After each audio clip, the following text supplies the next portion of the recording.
Welcome back. You're watching The Full View. On to some breaking news now. Some U.S. media projecting Joe Biden as a president-elect in the U.S. Sherwin Bryce-Pease, my colleague, joins us from New York. So, Sherwin, I am just reading something from the New York Times saying that Joe Biden Jr. has been elected President of the United States. At 77, you mentioned this would make him the oldest president in the history of the United States. So is this the general consensus from the other media projections, or are there those that are still holding out and calling it?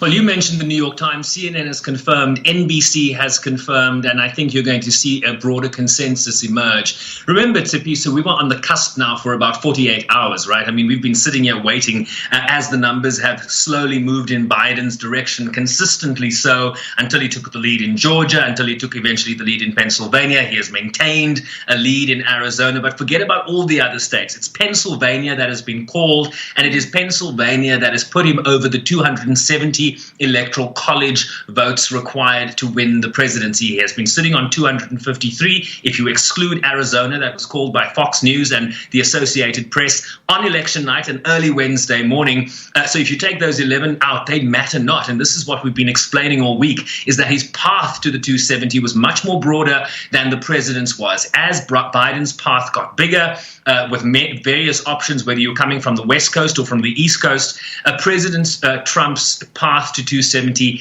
essentially got narrower and narrower. And this is why he's on the golf course today. And we'll be hearing from Joe Biden as president-elect later. And Sherwin, I want to talk about that percentage point, because much was made about obviously the 0.5% mark where contestation to the actual vote could be mounted. So the last I saw was, I think, 30,908 or something like that. So what has been the official vote for Joe Biden? Do we know?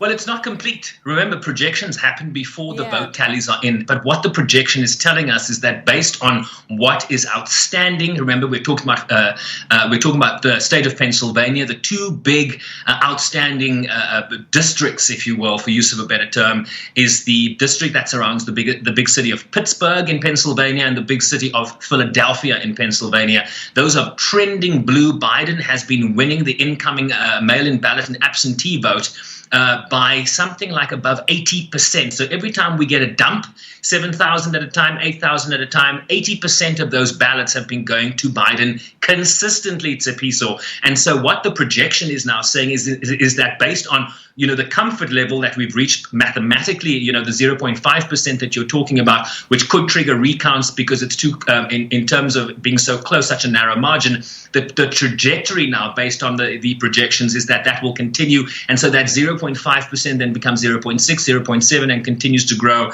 The last time I checked, Joe Biden had around 30,000 plus in Pennsylvania. So I imagine there was just a recent dump, and that NBC finally felt very comfortable in going out first and was very quickly followed suit by the other decision desks. There's been a lot of complaints from both sides here. One in terms of losing this race, but also there was a sense that this race should have been called hours ago, if not yesterday, based on the trajectory that has been so consistent over the last 48 hours in terms of Biden winning Pennsylvania and maintaining leads in the number of those swing states that were outstanding. So finally, we have a decision. We have a president-elect, but all the arrows were pointing in this direction for the last 24, 48 hours. So no surprises there. It's peaceful. And as you mentioned, so just looking back, obviously the importance of this Trump turned Pennsylvania, and now Joe Biden has done the same. And we were speaking, I think it was yesterday, about whether or not the demographics matter here. But I do want to talk about Pennsylvania. It is a mainly white battleground state. So what is the significance of this, the Democrats being able to win it back? Obviously, as we're saying, not official figures, but the projections are saying this. Remember, we constantly talk about the Rust Belt and the Midwestern states that were so pivotal to Hillary Clinton's loss and Donald Trump's success in 2016. He flipped those states. Your not Minnesota. Minnesota was the one that Hillary actually managed to hold, but your Wisconsins and your Michigans and your Pennsylvania. And I don't have my big map behind me today, Tsepiso, but if I did, I would be pointing to you at the top of that map near the Great Lakes. Pennsylvania is now blue. Wisconsin is blue again. Michigan is Pennsylvania's blue again. And so it was very, very key to rebuild that Midwestern blue wall that tended to trend Democratic anyway in years and elections gone past. What Donald Trump was able to do was to flip those states by a total of about 70,000 votes. I mean, the margins were also very slim in 2016. And what Biden has done and the Biden campaign has done here is to focus on those areas. You do talk about Pennsylvania not being like a Georgia where you have a larger African-American population. It's more a blue-collar, working-class, white state, fracking very big in that state. And that was also one of the big concerns that in terms of Trump sort of trying to muddy Biden's trajectory was that he was going to eliminate fracking, that he was going to eliminate oil in Texas, for example. But of course, those aspersions not sticking here. Biden was born in Scranton, Pennsylvania, before he became a senator from Delaware. And you've seen him be able to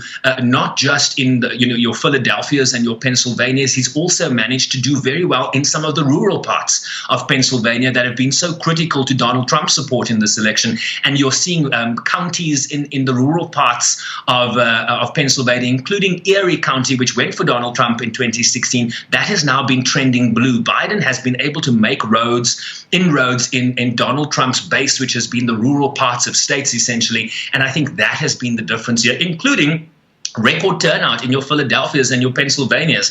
And Georgia, I mean, let's not forget what's happening in Georgia, a state that has not voted for a Democratic candidate since 1992. The same thing is happening in Arizona. So as much as he has been able to regain territory lost in terms of blue states in 2016, your Michigans, your Wisconsins, and your Pennsylvania, he's also made inroads into traditional Republican strongholds like Arizona and Georgia. And if that trajectory holds down there, the historic nature of this 77-year-old, this almost 78-year-old, he'll be 78 in a couple of weeks, Tippy. So really, really historic day. And in addition to that, winning the popular vote, the most votes received by any presidential candidate in the history of the United States. Donald Trump as well, over 70 million votes. Biden about 74 million. So lots of history here. The president will, of course, feel aggrieved because he's been able to turn out a lot of Republican support. They look like they're probably going to hold on to the Senate. They've made gains in the House, although that will still be a Democratic majority. So all is not lost here for the Republican Party per se. But Donald Trump is the loser. He no longer will be president. That's just the facts. All right. Thanks a lot, Sherwin Bryce-Pease, my colleague, who, as he mentioned, several news agencies in the United States are calling it that Joe Biden as president-elect. Remember, the figures that we're talking about here is that an automatic recount would be called in if the margin is less by 0.5% of the total, which would be 33,674. At the moment, as we speak, Biden's lead is at 30,908 in Pennsylvania. Let's hear now from my colleague Nick Harper, who is in Delaware, CNN in the U.S., as we're saying, projecting that the Democrat is winning the presidency. Let's hear what the reaction is in the Biden camp. So, Nick, tell us a little bit more about what reaction this has created. Is it cautious victory, or is he now confident enough to say, I will lead? Well, no word yet from Joe Biden on reaction, but it's likely that he will be speaking later in the day here in Wilmington, Delaware, the place that he's made his home for almost 70 years. We've already had reaction here from people on the streets. We've had cars driving around behind us, honking their horns in seeming celebration at this news. Bear in mind that this state of Delaware voted Democrat. They're very much behind Joe Biden. And I think it seems fitting in some respects that it was Pennsylvania that put him over the top. Pennsylvania, of course, was the place that he was born. He's lived here for most of his life in Delaware, but Pennsylvania was the state where he was born, in Scranton. And we know that those final votes coming in Philadelphia helped to push him over the edge enough to be able to have him projected to be the next president of the United States. The US networks saying definitively now, after 5 days of waiting, that he has enough votes to be declared the winner and to lead the country. We've been hearing hearing from him over the last few days, and he's been sounding increasingly confident, increasingly presidential in his approach, saying that he's already had briefings on COVID-19 and the economy, saying that he has been doing that work behind the scenes, and effectively saying that he is ready to lead.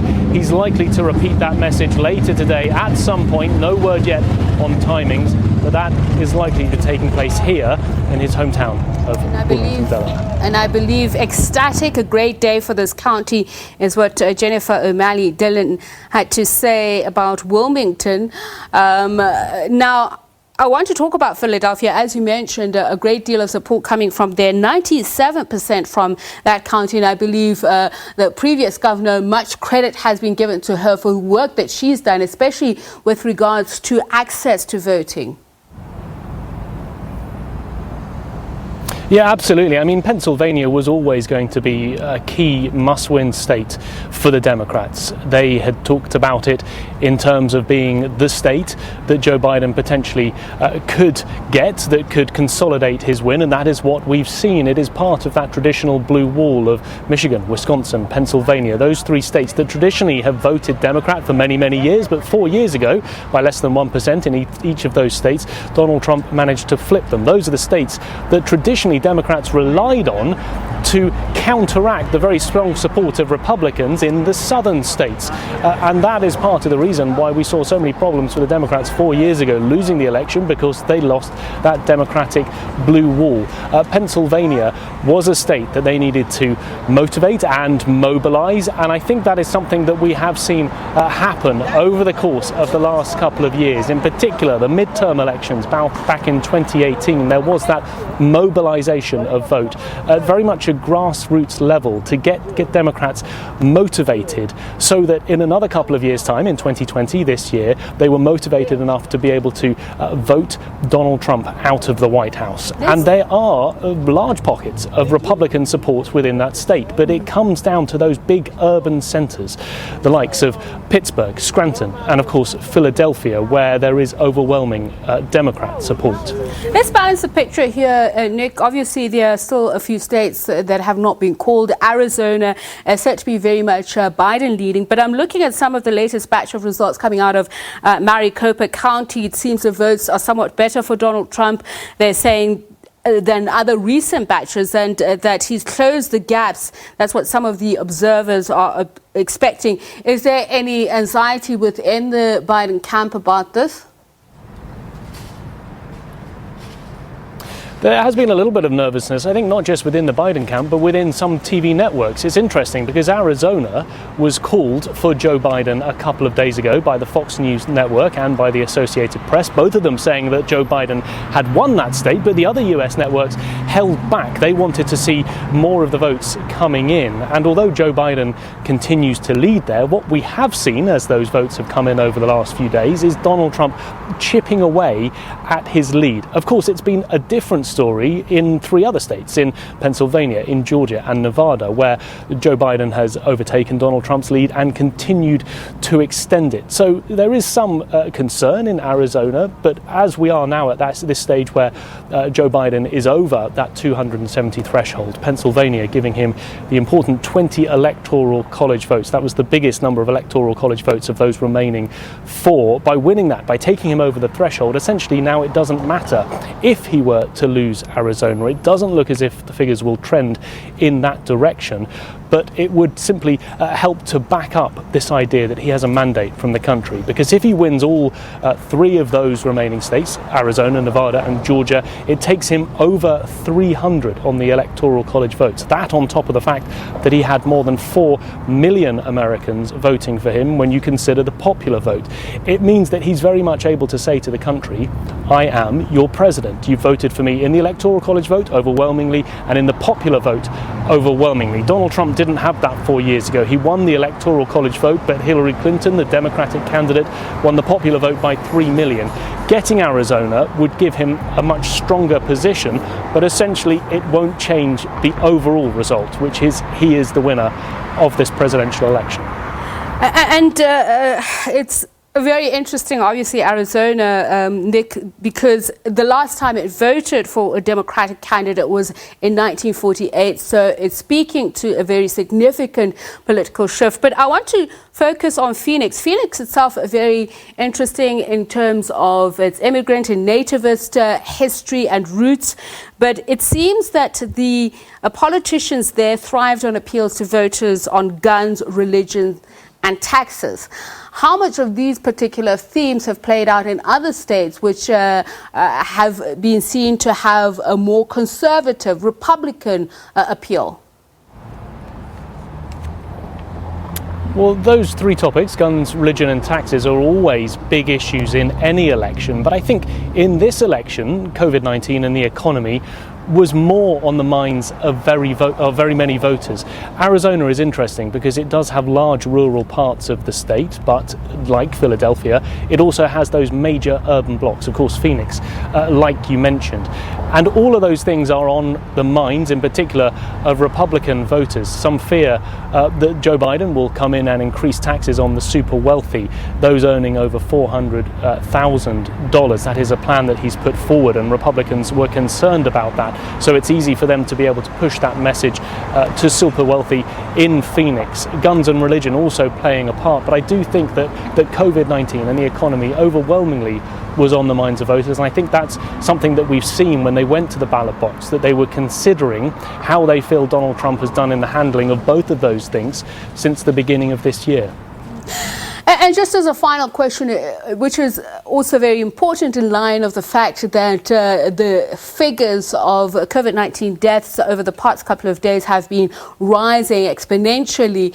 People have clearly already voted, but do you think it has whipped up sentiment on the outcome of this vote? You have, on the one hand, this president who had a very, should I say, concerning approach to how to manage the disease, and then you had Joe Biden on the other hand. So the increasing number of COVID-19 deaths vis-a-vis the election results, is it having an impact on how people are seeing all of this play out? Well, undoubtedly, and I think, Joe Biden presented himself as the anti-Trump candidate, saying that Donald Trump's handling of the COVID-19 pandemic disqualified him from a second term in office. The fact that 9.3 million people had been infected in the United States, that 230,000 people had died under his watch, that the US was the worst affected country. Joe Biden said that he had a plan and that he would be able to turn that around, that he would offer free testing, that he will offer free vaccines when that comes through. But I think it's also interesting to note that potentially the pandemic has pushed more people to vote and vote early, and therefore potentially vote Democrat. There has been this incredible push this time around for people to be offered and to use mail-in ballots, something that has been available in past elections but hasn't been used to the extent that it has in this election. The Democrats have pushed very hard for people to vote early by mail. We have seen overwhelming support with those mail-in ballots going to Joe Biden. One could potentially say that the COVID-19 pandemic in that respect has helped the Democrats, because it meant that they were pushing in those early votes by mail and making sure that they were able to get support for their candidate, Joe Biden. You can probably hear in the background there's a bit of honking, someone else reacting to the news of Joe Biden's win. Great moment to catch it. Thanks a lot, Nick. And of course, we'll catch up with you later on. Nick Harper, my colleague, speaking to us from Delaware in the United States, where Joe Biden has set up camp. And of course, we will catch up with him. We understand that he may make an announcement. We have now with us Professor John Stremlau, who is a political analyst of international relations. And obviously, he has a great deal of knowledge of US and US elections for obvious reasons. Professor Stremlau, thank you so much for speaking to us. So, what are your thoughts on this? The news agencies, quite a few of them calling President, should we say, Joe Biden, the fact that he's president-elect? President-elect, because he's not been officially confirmed, and that won't happen until January when the Congress meets to approve the Electoral College numbers. But in the U.S. tradition now, when the major networks in modern times, the major networks finally declare him the president-elect, it usually sticks. And they've got good grounds on which to do this after the Pennsylvania numbers, which I'm sure your reporter was telling you. I'm looking at my screen, having just got a tweet from Patrick Gaspard, who you may recall was the ambassador yes. that Obama sent over here last. And Patrick says, hope and history are in tune. And I think that sort of sums it up, to tell you the truth. But with Kamala Harris and Joe Biden starting a new administration, I think this bodes well for Africa and for South Africa in particular. In fact, we spoke to Ambassador Gaspard about this yesterday, and what his thoughts are. Obviously, there, as you mentioned, quite a few unquote states, but the projections seem to be fairly reliable. But I'd like to hear your sense of what do you think has happened here? Has it given a lot of the pundits, observers of these elections food for thought, especially when you look back to 2016, that some thought that Hillary Clinton lost it, not so much that it was because of her political weakness, but more because of Donald Trump's strength. As some have said, that liberals are probably disappointed with a narrow margin with which Joe Biden has won this election, if he is confirmed to have won it at all.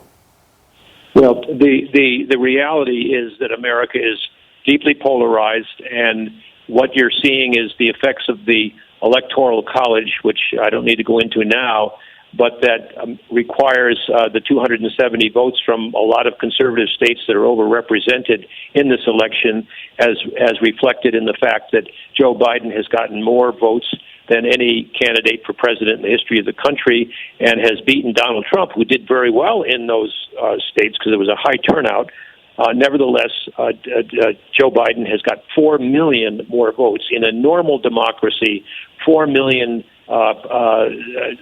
more votes than the opponent should absolutely confirm one person, one vote. But the peculiar American system has worked out whereby now at least Joe Biden will win both the Electoral College and the popular vote.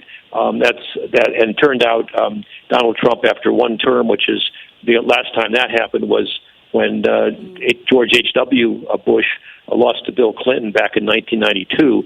And I think that the other states, if Arizona and Nevada hold as expected, and even if Georgia was to, which is where Biden has a very slim lead, they will have a recount, were to go for Biden as forecast, then Biden would have 306 electoral votes, which is what Donald Trump touted was a landslide in 2016, even though Donald Trump lost the popular vote, as is happening increasingly with Republican candidates. 7 of the last 8 elections would be the same in the Electoral College. So it's a very impressive case, and I think I should add that it's really been the suburban areas around these industrial states and of course the coastal states, which gave Biden the edge, and that was African American turnout, which was overwhelmingly for Joe Biden. And I want to go back to the point about Hillary Clinton, because if we're talking about a flip, because lest we forget, when these election results are confirmed, it means Kamala Harris makes history.